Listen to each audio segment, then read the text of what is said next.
আপনার দোকানে শ্যাম্পু আছে না? আছে ভাই, দাঁড়ান দিতেছি। ভাই সাবান আছে না? আছে, একটু দাঁড়ান। ভাই আপনার কাছে সুতা আছে না? আছে ভাই।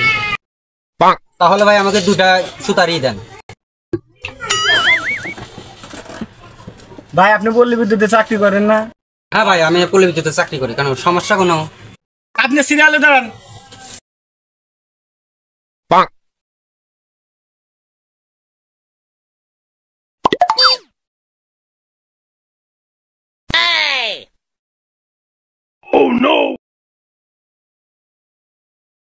ভাই আপনি একটু দাঁড়ান, লাঞ্চের টাইম হয়ে গেছে, এখন দোকান বন্ধ, খাওয়া দাওয়া করবো তারপরে। ভাই আমাকে দিয়ে দেন। ভাই একটু পরে।